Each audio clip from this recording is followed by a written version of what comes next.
So, good morning. Thank you very much. I think we are going live. So, if there's any problem, you know that you can write me directly to the WhatsApp and also to the Messenger. So, thank you very much. For me, it's a pleasure today to welcome you again. And thank you very much for joining us this morning for this second talk of the second season of the Neuro-COGNiMATH seminar. It's an honor for me to have Dr. Jennifer Drake this morning. And as at every occasion, I want to thank all my students for all their support. You know that I'm very proud of you, and you know that this will not be possible without your help. So all this thought, we have the objective to contribute your education and to establish ties with different researchers all around the world. So today's talk is very special, and I find the subject fascinating.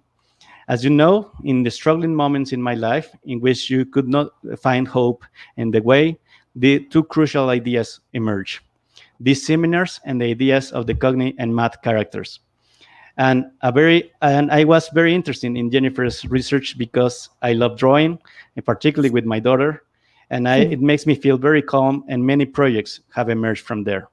So without any further ado, I want to introduce our guest today, and I'm honored to have the participation of Dr. Jennifer Drake, and allowed me to introduce her with a brief overview of her impressive career.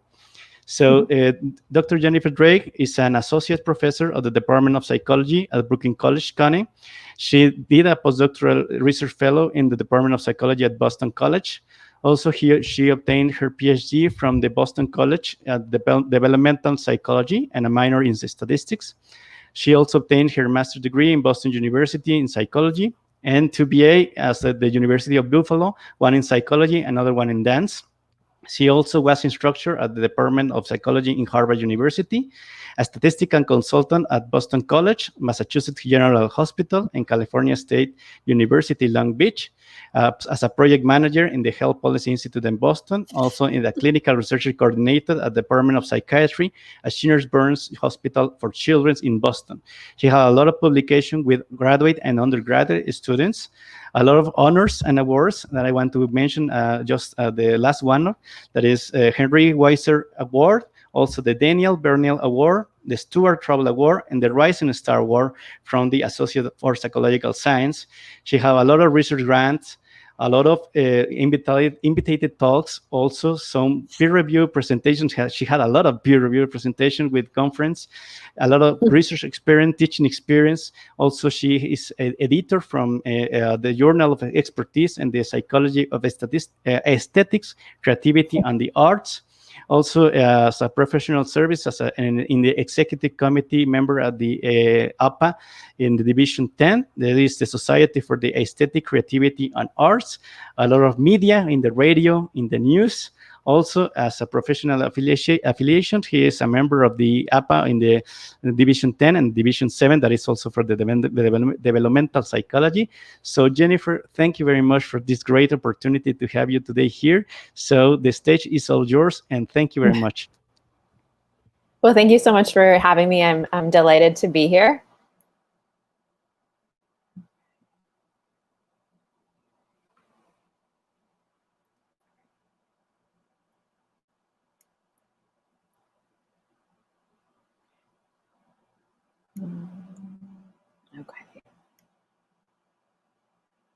Okay, so I'm delighted to talk about the emotional benefits of engaging the adults for children and adults. I just want to make sure that you can see this okay. Yes, perfect. Sorry about that. My apologies. And so, yes, so we'll begin.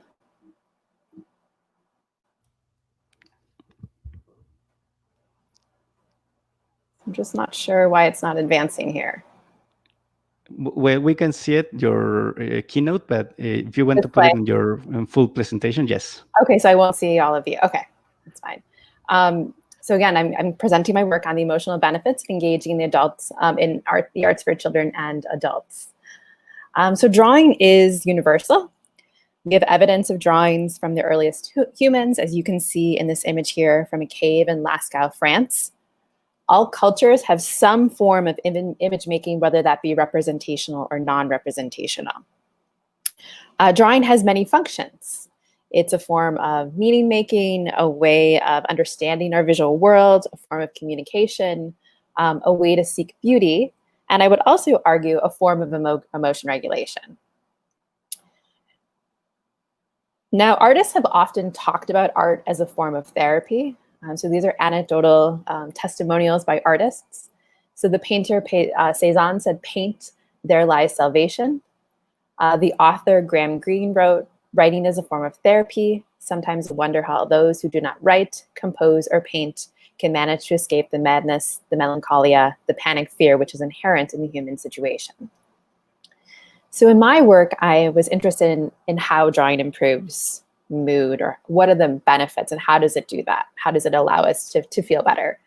And so I was interested in whether it allows us to express our negative thoughts and feelings, allowing it to be cathartic, having this cathartic ability to help us express ourselves, or whether it allows us to escape from negative thoughts and feelings. And here I'm not necessarily meaning that we are escaping our emotions, but we're kind of redirecting our attention away from what pains us. And artists have talked about both art as a form of a way to express and as a way to escape. So here's a quote from Picasso: "Painting is just another way of keeping a diary." So here Picasso is suggesting that art is a way to express ourselves. It's a way to ruminate, to reflect upon what's upsetting and what pains us. And I'll refer to this as the art to express view. Now, the art to express view does underlie the profession of art therapy. So this is taken from the American Art Therapy Association. Art therapy is based on the belief that artistic self-expression helps people to resolve conflicts and problems, reduce stress, and achieve insight. And so this suggests that the therapeutic power of art really comes from the act of expressing our negative feelings. And I just want to note too that, there's, of course, art therapy is much more than just drawing. It's a dialogue between patient and therapist. It's a process that's over many sessions. It's completed. It's also often coupled with talk therapy.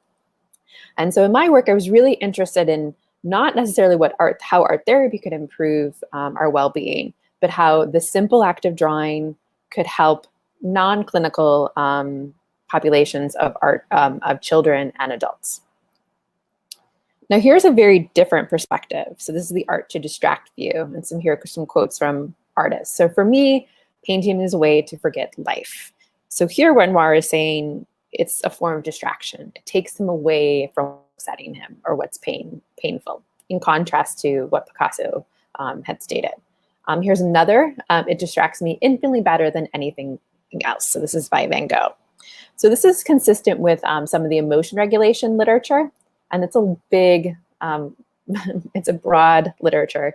So I won't go into much of it, but this is a picture of James Gross. He's kind of the main person in the emotion regulation field.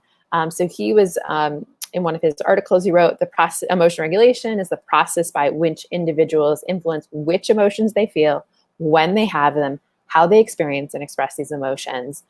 Emotion regulatory processes may be automatic or controlled, conscious or unconscious. Now, we also have evidence of art to distract from non-artists. So this is a quote by the golf prodigy Michelle Wie, and these are some of her drawings here. She's up in the picture on the right-hand corner. "When I'm drawing, the rest of the world disappears. I think it just makes me really happy. Takes my mind off things. When I'm stressed out, it's like a positive outlet I can go to relieve stress. It pulls me in a better mood." So here again, this is their examples of art as a way to take us away from what's painful and what's upsetting. Now, there are many emotion regulation strategies, many. In my work, I investigate two that I think are particularly relevant to drawing. The first is distraction. That's that escape that I've mentioned. So this is turning away from negative thoughts and feelings. And the second is venting. And I'll refer to that in the talk as expressing. So expressing negative feelings. And I chose these two because artists have, documented, there's, testimonials of them using as a form of distraction and a form of venting. These two emotion regulation strategies also seem to lend themselves well to drawing, and using drawing as a way to either just turn away or express our feelings. So here's just a roadmap of my talk. So I will be asking 3 questions. Does drawing improve mood via distraction or expression? So I'm looking at which emotion regulation strategy is more helpful when drawing. I'm going to look at whether drawing improves mood in children. So I have a couple of studies to share with you there. And then finally, does drawing improve mood over time? Okay, so here's just an experimental. Just want to lay out what do my experiments look like, and this is kind of just a snapshot of a couple experiments I'll be presenting to you. So in my studies, I have some type of mood induction, and I induce a sad mood. So either participants that are coming to my lab, or if I'm working with children. So in some cases, we ask them to watch a sad film clip. Okay, so this is in some of the studies, we've had them watch a 5-minute clip from the Laramie Project. And if you're not familiar with this, it's a very good movie that's based on a true story. In the clip that we show, a father is speaking at the sentencing of his son's murderer. So it's a very emotionally charged clip. In other studies, we make it a little more personal, and we ask participants to think about the saddest event that's ever experienced them. And they have to kind of relive how they were feeling in that moment, and they have to write it down. And so after that sad mood induction, we either randomly assign people to drawing to distract or drawing to express. And I'll show you some example drawings in a moment. And we measure mood before and after the mood induction. So we kind of get how are people feeling before they start the study? After the sad mood induction, they should feel sad. And then we finally look at how do people feel after drawing. So we're looking, does their mood improve after either drawing to distract or drawing to express? And so this is our mood measure. So this is just a kind of a couple of the, I guess it's a 20-word, we present participants with 20 words. We have 10 here. And for each word, we ask them, how are you feeling right now? From not at all to extremely. And so they would do that for interested and sad and frightened and so on and so forth. And our main outcome measure is mood improvement. Okay, so that measure I just showed you, it generates a positive and negative affect. Okay, so you could feel after drawing, you could feel alert, excited, and happy, which all would be very positive emotions, or you could feel sad, frightened, and ashamed, and that would be negative emotions. So it generates a positive and negative affect score. And we look at a change score. How much did mood improve or affect improve from time 3, which is after drawing, to before they were drawing, time 2. So how much does drawing allow them to improve their mood? So that's the main measure we're going to be looking at. Okay, so our first question, does drawing improve mood via distraction or expression? So in our studies, our activity here, our drawing to express condition, we ask them to draw something about the film that they watch, the film clip. Okay, so they are drawing something that keeps them focused on the content of the film. And then the drawing to distract condition, they're asked to draw a house. And so here we pick something that was neutral and was unrelated to the film clip. Okay, so it's not that they're asked to draw their house, they're just asked to draw a house. And here's two examples, one from the express condition, one from the distract condition. So the express condition, you could see this particular participant drew the dad, he's crying. So that's an example of him speaking at the trial. And in the distract condition, they drew a house. And these are non-artists. So these are not people who are necessarily skilled in drawing. We're looking at how does drawing improve in non-artists. Okay. So you're going to see this graph a couple times. So you'll see along the x-axis, and if I had a cursor, you'll see, so along the horizon, we have the distract and the express condition. And then along the vertical axes, the y-axis, we have affect change. So that's looking at how much did their affect change from before to after drawing. So a higher bar would indicate more positive, the positive affect increased. So what we found here in this particular study, we found no difference, that participants, they're in the distract or express condition, they're pretty equal in how much positive affect had increased. A different story is for negative affect decrease. So here we find that the distract condition actually experienced more, a greater decrease in negative affect than the express condition. So they had less negative emotions after drawing. Okay, so that was our first study. In our second study in this series, we wanted to look at, well, what about personal events? So we asked people to watch a film clip, and that is sad, but it's also, you know, somewhat detached. It's not something you're personally experiencing. So in this study, we made two changes. First, we changed it, you know, the mood induction to something, thinking about something personal. Therefore, we thought it was more powerful. And second, we added a sit condition. So we had people in the distract condition, we had them in the express condition, and then some participants, actually, we had them sit for 10 to 15 minutes. And this allowed us to control for the passage of time. So we didn't have people engage in activity, but we can look like, well, you know, our mood does dampen with time. So would it also, if we just had them sit after thinking about something sad, would it be similar to drawing, or does drawing have benefits that are more than just time passing? So this is what we ask participants to think about. Think of the saddest event that's ever happened to you. I want you to close your eyes and make yourself feel like you did then. And they had to do that for several minutes. Okay, so our activity again, draw to express. So they drew the sad event now. The distract condition kept the same. We had them draw a house, and then sit condition, they sat quietly for 10 minutes. Okay. So again, similar graph. Along the horizon, we have distract, express, and sit. And along the x-axis, or the vertical, we have how much did their positive affect increase. So here we found that in this particular study that the distract condition had a greater increase in positive affect than the express condition. So that distract bar is much higher than the express bar, which is pretty much, they experience the same amount of positive affect. And then the sit condition, we also found that the distract was greater than the sit. So suggesting that people are experiencing more positive affect after drawing when they're shifting their attention away from what's upsetting them than when they're expressing themselves or than when they're sitting quietly. Okay, and so we also looked at negative. How much did that negative affect decrease? So again, we found that distract is greater than express. We didn't find a difference between the distract and sit. However, the sit was higher than the express. So what this is showing is that negative affect really didn't decrease after expressing, but it did after the distract condition, the drawing condition, or sitting quietly. Okay, so what can we draw? What conclusions can we draw? So drawing to distract improves mood more than drawing to express. But this was not due to passage of time.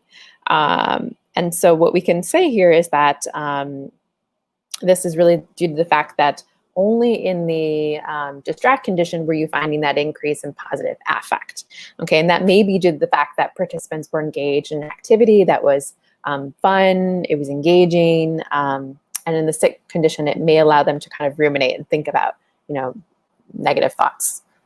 So we found that positive affect increase in the distract more than the sit condition, but there is equal negative affect decrease in these two conditions.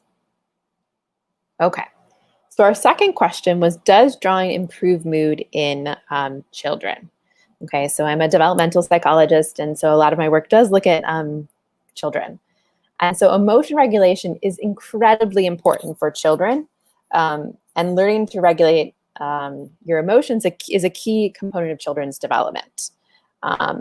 And it's something that is very difficult for kids. They often rely on parent support when they're really young, and then as they age, they're able to regulate their emotions on their own.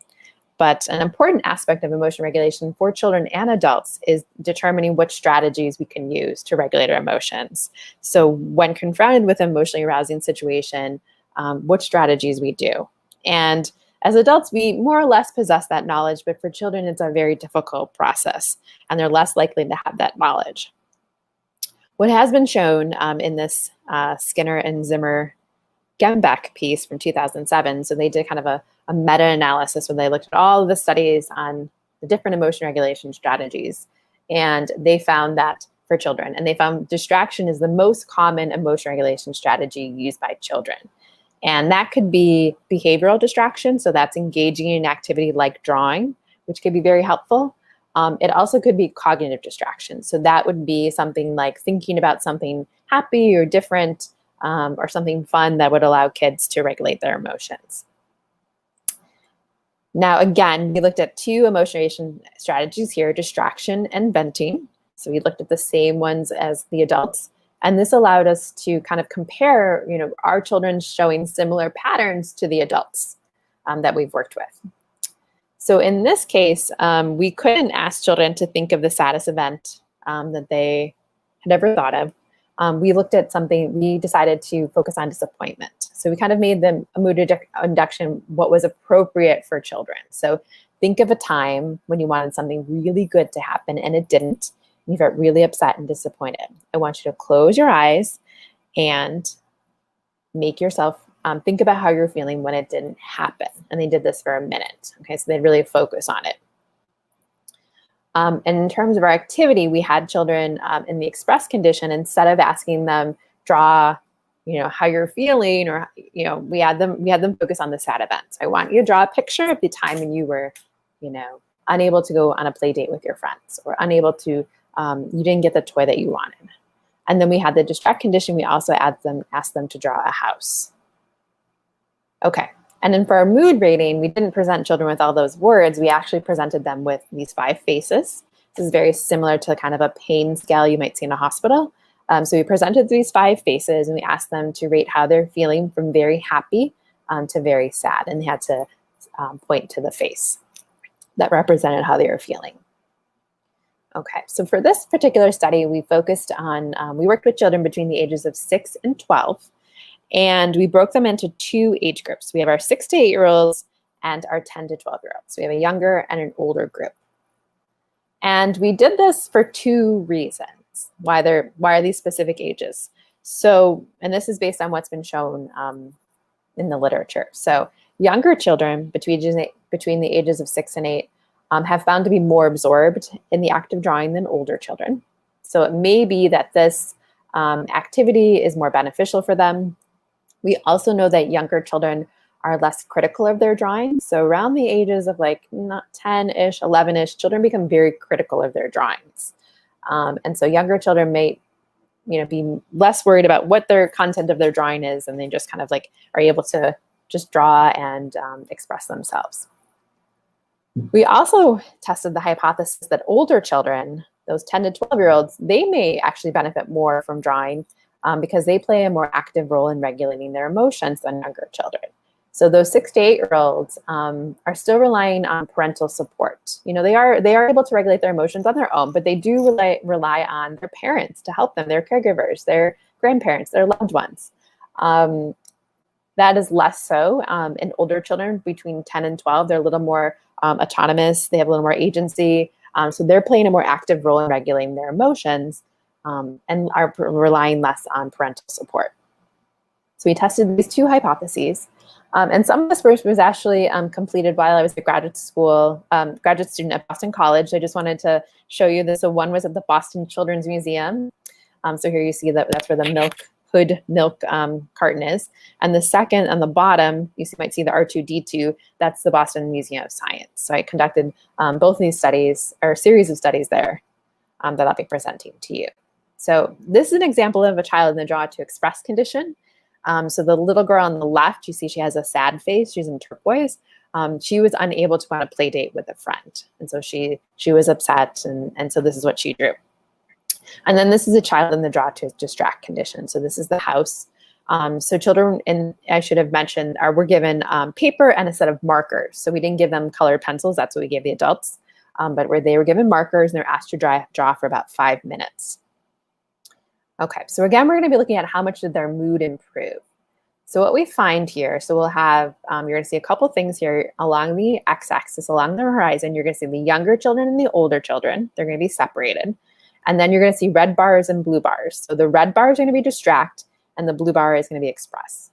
So what we find is that the distract has greater mood improvement than the express. That's true for both younger and older children. See, the bar is higher for both younger and older. And what we also find is overall, younger children are showing greater mood improvement after drawing than older children. So it might be the fact that they're more absorbed in the act of drawing than the older children. That might be why. So in a second study, we were interested, we asked children to draw something, but what if we ask them to copy something? Do they have to create something on their own in order to see the benefits, or can they copy something? So again, working with children the same age groups, 6 to 12, we have a draw to express condition, exactly the same, draw to distract, and then we had a copy condition. So we asked them just to draw a series of line drawings. So they were presented with something, common objects. So here we have a toaster. So it's not too complicated. I'm sorry, we have a teapot. We also gave them a toaster, but this is a teapot. We also gave them a toaster and I think a vacuum cleaner, but they were all simple line drawings, and they were given the same markers. So they were presented with a sheet of paper where this drawing was at the top, and then they had to copy it on the bottom. So what we found, so again, similar graph, younger, older children, you'll see express in blue, red is distract, and then you're gonna see the copy condition in green. So what we found here is that the express condition, the distract condition, like we did before, just exactly what we found before, the distract is higher than the express. Okay, their mood improved more after drawing. And then we found that the red bars were actually higher than the green. So the distract improvement more than both expressing yourself and having children copy drawings. And we found again that this was more so for younger than for older children. Okay, so this suggests that it's not just copying or making movements on a page. You actually have to create something in order to, at least for children, see the benefits of drawing. Okay, so we're gonna do a couple of child studies. So I also looked at whether one idea was that, younger children are showing these benefits because they're more absorbed in drawing. So we actually tested that. We want to know, are kids that are younger more absorbed in the act of drawing, and that's leading to greater mood improvement. Now, absorption, one way to look at that is flow, okay? So this idea that tasks with optimal level of challenge are absorbing and lead to experiencing states of flow. What does that mean? Well, we actually can experience, all of us can experience flow in a variety of activities. So if you've ever had a time where you're engaged in something and you kind of lose track of time, or you feel fully engaged in it, you kind of lose a sense of self-consciousness, or you're just really in the zone, that might be experience a state of flow. So that might be something like drawing, it might be cooking, it might be writing, it might be yoga, it might be running. And so these are kind of examples of when we can have these states of flow, when we're just fully absorbed in the activity. So for this study, we asked children, while you were drawing, did you forget about the event, or you couldn't stop thinking about the event? So that was kind of our flow scale, our absorption scale. And then they would select one, I couldn't stop thinking about it, or I totally forgot about it. And we would ask kids if that was really true or sort of true. So we kind of had to modify this kind of question to make sure it was kind of friendly for children, right? So that they can understand what we were asking them. So looking at how absorbed they are, we find, so this is just looking at absorption here. It's not mood change, it's just looking at, are kids more absorbed if they're in the distract or the express condition? And does it differ for younger and older children? So what we find, again, is that, I guess not surprisingly, that distract condition, they're more absorbed in the action, activity expressing. They're more likely to forget about the event they thought of. And contrary to what we thought, we find that older children are actually more absorbed than younger children. And that was not what we kind of hypothesized, but we found that level. They were more absorbed in drawing than younger children. We also looked at enjoyment. So how much children enjoyed the activity. So again, we find that distract, you can see this is on a 5-point scale. So 1 is, I really didn't enjoy it. And 5 is, I really enjoyed it. So most kids are around 4. So they enjoyed it. But we find it's just slightly higher for the distract condition. And there's no difference by age group. Okay. So this is our last child study, and then I'll go into just our last question. But we were interested in, we're giving children prompts about what to draw, but what do they draw spontaneously? So if we just ask them to draw when they're feeling sad, what do they do? And so this is work that I've done in Brooklyn, now at Brooklyn College. So I'm working with children at the Brooklyn Children's Museum on the left-hand side, and then the right-hand side, the lower right, that's the Metropolitan Museum of Art. So we've been thankful to work with children at both of these places. And so, so here's some examples. So this is enjoyment. So one child, so following a very similar procedure this is what we found. So we found for 8-year-old, as an 8-year-old, they drew something they enjoyed. So this child, it's a roller coaster. That's what they drew. We also found children drew things that they were good at, so kind of self-efficacy. So this child, the 7-year-old, we asked them a series of questions, why did you draw this, or what did you draw? And she told us that she drew this because she's good at drawing flowers. And then we finally found that some children drew things that are important to them. So this is a happy day, and this is someone's family. So me, you can see there's a little person who drew this. On the left-hand side, 2 sisters, a mom and a dad. So some children cited that they drew things like, my family is important to me, so that's what I drew, or why I drew it. So again, we found that this is looking at how much mood improves. So a little bit different, but we're finding time 1 and time 2. So time 1 is when they come into the study, and we find that at time 2, when after that mood induction, their mood goes down, which we would expect, and then we find that it goes up again. Okay. So even when children are not told what to draw, they are able to use it as a form of emotion regulation. And we do find that here that younger children are showing more benefits than older children. But we're not finding them more absorbed in the act of drawing. We also asked them, we asked them questions. We were interested in what emotion regulation strategy they use. So we asked them, why did you draw what you did? What did you draw?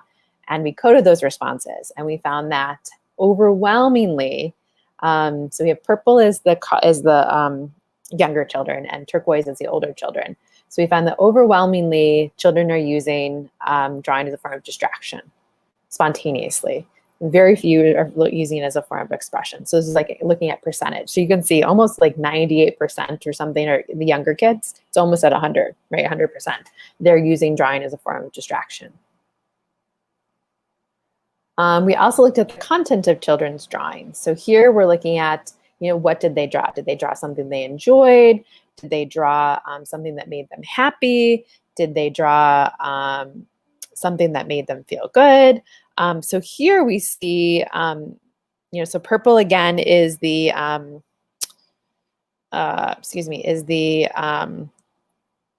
younger children, blue, the turquoise color is older. So we find that overall children are drawing something that they enjoyed. Okay, and that seems a lot for younger children, and maybe a little less so for older children. And it's not labeled, but that fourth, you'll see kind of like there are sets of bars. So that one between happy and other, that bar in the middle, you'll see a high turquoise bar for the older kids. That's actually older children were drawing things that they observed. So they would say that, I saw flowers on my way to the museum. So that's what they were picking up on. We also asked children's thoughts while they were drawing, and we find that most of them were focused on their drawing. So a 7-year-old was asked, what were you thinking about with drawing? And her response was the color I was using. A 10-year-old responded, what to add to the drawing. And we found next children were focused on non-drawing things that were distracting. So an 8-year-old said, while I was drawing, I was thinking about animals. And an 11-year-old said, being outside with my friends. So they are focusing overwhelmingly, if you add those 49.4 and 25.9 together, you would get, about 75%. And so overall, they're focusing on they're focusing on either drawing or non-drawing things, but that are distracting.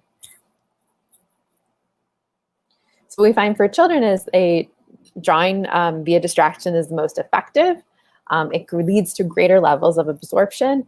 And children draw things that they either enjoy or they feel good at, that self-efficacy piece.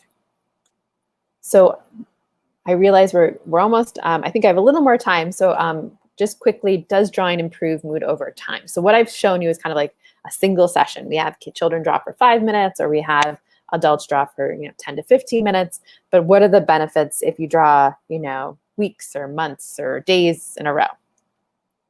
So in one study, we looked at, does drawing improve mood over a series of 4 days? And this is following some of the work that's been looking at the benefits of writing.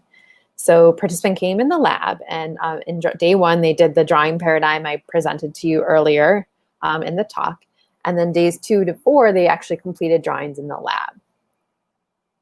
And what we did, we had a few changes. So we made the mood induction a little more powerful, we thought, by having a 3-minute visual imagery task where they had to relive the event, focusing, it was guided, so focusing on the sights and sounds and feelings and thoughts they had related to that event. In the distract condition, we had an observational drawing.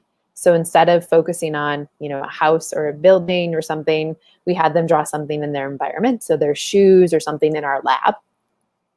And in the express, we had them, instead of focusing on the event, we had them make sense of the event you recalled. So using it as a way to kind of make sense and express themselves. We're making some changes there. So content of the drawing. So we said for the drawing to distract, a different item each day, use the activity as a way to focus and observe. And then for the express condition, we said, use the activity as a way to express your feelings. Okay, so looking at how much, again, positive affect. So immediate is after that first session, and long-term is after 4 days. So what we found is that, again, distraction, either after that first day, that single session, or after 4 days, it improved mood more, positive affect more increased than the express condition. And we found this was more so after the 4 days. Okay, so they had higher affect after the 4 days than immediately. And then we also looked at negative affect decrease. We found, again, the distract, or actually we found that distract and express were equal. There was no difference in how much they decreased.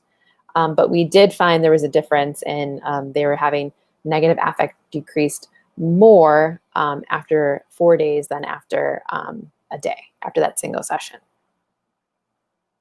Okay, and then finally we're interested in, this is 4 days, but what about over 4 weeks? This is after a 1 month period. So again, very similar. So week 1, they drew drawing paradigm in the lab. Weeks 2 through 3, they drew something at home. And then week 4, they came back in the lab. And so here's some examples of what they drew. So this is the distract condition. They were asked to draw something in their week 1. They were asked to draw their shoes. And then in week 4, they were actually asked to draw something in the lab. So these are things that people drew that were in our lab. And here's the express condition. So the left-hand side, week 1, if you go down, those are the similar ones. So I think one would be I don't remember exactly what it is, but I'm assuming it's something related to someone being in the hospital. So this is week 1 and what they drew at week 4.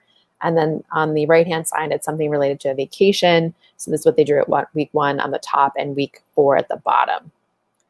So after 1 month, we found that mood improved the most in the distract and express condition.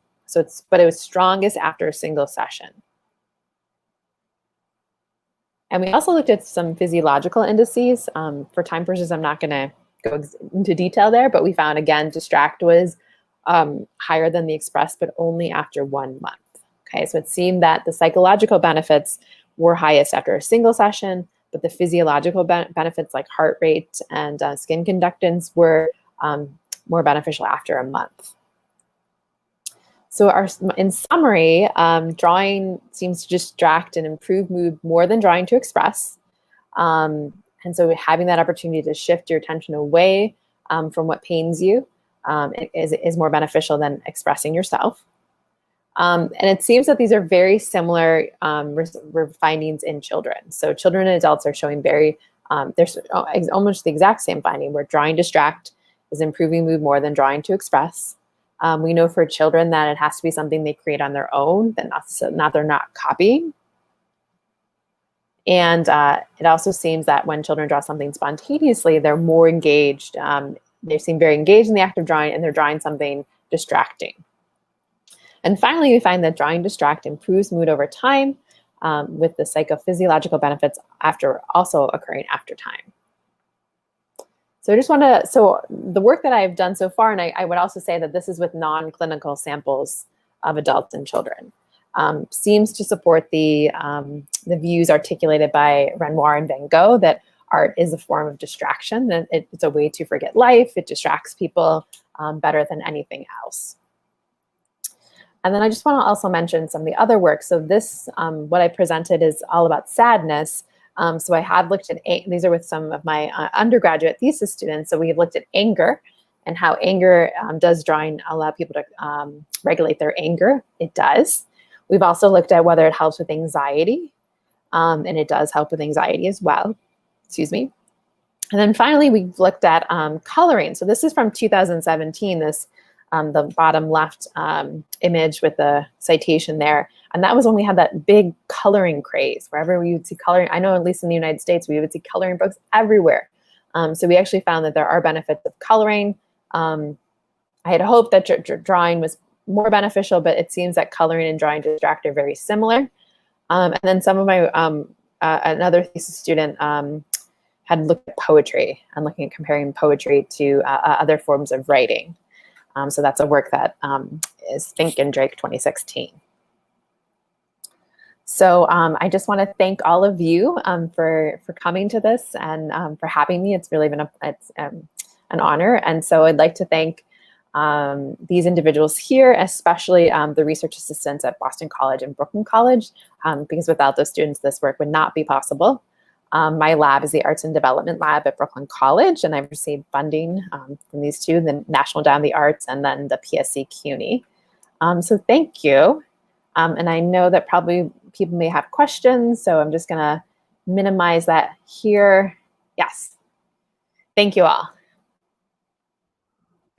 Thank you very much, Jennifer. It was a very, very interesting talk. Thank you very much. We have a couple of questions in the comments, so I'm going to read it for you also. Santiago is asking, is easy to make a kid draw, but when we grow old, we start to renegade, resist that kind of activities. How we can convince somebody to give a chance to drawing therapy? And I would say two parts here. One is that we do find anecdotally that when participants come to our studies, the response is, I can't draw. I'm not doing really well. I'm not good at this. And we do try to reassure them when they come into the study to participate in our studies that we're not looking at their ability to draw. Of course, that's much easier said than done, right? Because you're evaluating. One thing that has been done in art therapy is using coloring as a way to kind of transition to drawing therapy. And so art therapists will encourage people to color first, kind of get familiar with the medium, the materials, just kind of build some confidence before they transition to drawing. So I think that's a really good way to get people to kind of be less resistant and to feel a little more comfortable and less self-conscious drawing. Okay, thank you very much. We have another question from Paola. She asking that drawing can cause these effects of forgetting or thinking about these negative thoughts, but she's asking if this could be also true for music, dance, as an example. Yes, that is very true. So I'm not saying, so I'm just looking at particularly within the realm of drawing, but that doesn't mean that people are not engaging with music or dance or theater, reading literature. So that is very true. And I know less about the benefits in those particular areas. My particular area looks at drawing because that's something that is a universal activity that we've all engaged in. We don't need, unlike playing an instrument where you need training, drawing, you don't need any training. We've all been given, a pencil or marker at a very young age and been scribbling. So it's something that we do all the time. So that's why particularly I focus on drawing, but you definitely could have in other art forms or other activities, yes. Perfect, thank you. We have another question from Christian. He's asking about the drawing, why young children have more benefits as a conclusion, why the younger children have more benefits. I had thought that's a good question, and I would say probably right now I don't know the answer. I'm still trying to, kind of investigate that and figure that out. I thought it would be because they were more absorbed in the act of drawing, but I didn't find that. It maybe have to do with that they're less self-critical. They're feeling a little more, they feel a little like less inhibited when they're drawing. It also could be, and I'm just speculating, I don't know. It also could be that for younger children, that's an activity they're engaging more. So I didn't ask them like, how often do you draw outside of, how out of the study or outside of school?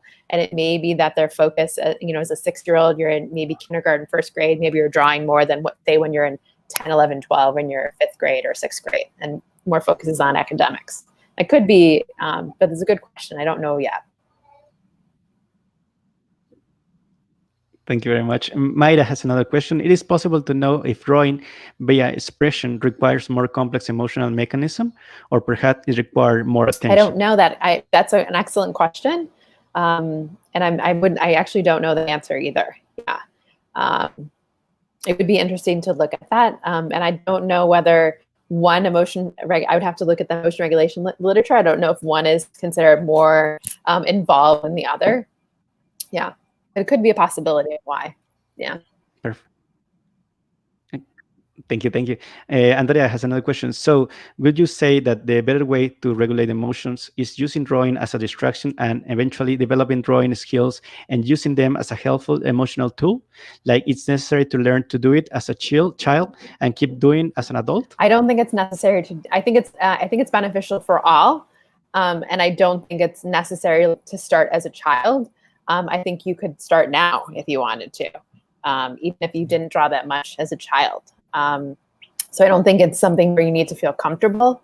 And it seems like you don't, all of our studies are with non-artists, so it's not that you have to be good at drawing to show benefits. Perfect. Monica has a question. Do you think that the art therapy, especially drawing or painting, can be beneficial for people who suffer from brain damage? For example, deal with anxiety?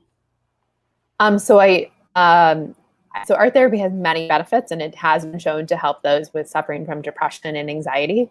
I know less about individuals who suffered from brain damage, but I know that it's used in many hospitals. So I would assume that it is also art therapy, where you have the drawing and the painting, you're expressing yourself, working with the therapist, would be beneficial for many things. Yes, because I know they also use it in a lot of cancer patients as well, engage in art therapy. So I think it also would be very helpful for those with brain damage. I just can't recall a specific study. Yes. Thank you very much. Roberto is asking, do you think that expert drawers will be more affected by expressing instead of distracting for improving moves? Yes, that's a great question. We have, I haven't analyzed it yet, but we have some data. We have done a study looking at artists versus non-artists and looking at whether they use it as a similar, if they use similar strategies or one is beneficial for the other. So I don't know the answer to that. I may at some point in a couple of months. So stay tuned. Yes. Thank you very much. And finally, has a question from Christian. This activity would be better for a specific kind of children? I don't know that. I'm sure that work with like art therapists would know that more, whether it's for a specific type of child. The children that we worked with were 6 to 12-year-olds, kind of typically developing. We're not suffering from any type of trauma, so I don't know what it would be like if you were in a hospital. I would say a hospital setting or working with someone who has a particular clinical disorder. In those cases, I would think that expression might be more beneficial, and that having the opportunity to express what's going on, and that would be the case for adults too. Those that similar to art therapy, those that have undergone are suffering from depression or anxiety or some type of mental physical disorder. I think that expression would be more beneficial in a kind of clinical population, for sure. Yeah. Perfect. Thank you very much, Jennifer. And I would like to ask you for the final, for closing this session that I think it was very, very interesting. And thank you very much for this great opportunity. I would like to ask you to give a message for my students. Most of them are very interested in this kind of artistic kind of representation in different psychological phenomena. So I don't know if you can give them a little message at the end, if they want to dedicate or to incorporate to this kind of research. Yeah, so I mean, the psychology of the arts, and that's arts as in big arts, I would say music, dance, theater, visual arts is really a growing field. And there's a lot of exciting work being done in aesthetics, creativity, and the arts. So I would encourage you, in our institution, I teach a psychology of the arts course. So if there's a course like that that's interesting, I would say, please, take that. If you have anyone in your institution that's doing arts, a lot of my students, research assistants, as well as students in different classes, are psychology and art minor or studio art majors. So I would say if you can, I would also say that, sounds like you have some really great talks. I know you have someone who's doing creativity and mind wandering. Those are coming up or had happened. And so I think those are all related to the arts. So I think that's really important to stay engaged in that. I mean, there's a lot of art content out there. A lot of really great professional websites where you can learn more about art and work in the arts. Artsy is one of them. There's another YouTube channel, which I can't remember, but I can send Alfonso so you can have that as well. But yeah. And thank you very much, Jennifer. Just one last question that just survived is, would you consider combining VR technology with art therapy? I think this means a virtual reality, I think. Oh, I haven't considered that. That's a really good idea. I don't know much about virtual reality technology, but I could see that would be very interesting. I think also too, noting like the time that we're in right now, and that it would be difficult. We're kind of doing things a lot through Zoom or through our screens, and maybe that be a way to kind of, New York City is also kind of on a quarantine where we're not it doesn't sound as much as Mexico, but we are also not having classes on campus, and I could see that being very beneficial, in the time that we're living right now, and having the experience of actually being in the studio, because sometimes just being in those environments can be really calming and beneficial for our emotional well-being. Yeah, thank you for that question. It's interesting. Yes, and thank you very much once again, Jennifer. I hope you have a good time with us. So, I don't know if you have any final words for us. No, thank you so much. It was really these are really wonderful questions too. So thank you all, very thoughtful, and it's been good. Thank you for having me. Thank you very much. So thank you very much to all of you that we have. We have at one point 30 people connected. We are still 27. So we have good people to connect here. So thank you very much. So keep tuned to all the activities that we have in the next weeks. And I'm going to end the transmission now, but I'm going to stay a little bit longer with Jennifer only to say goodbye. So thank you very much and see you soon. Be safe.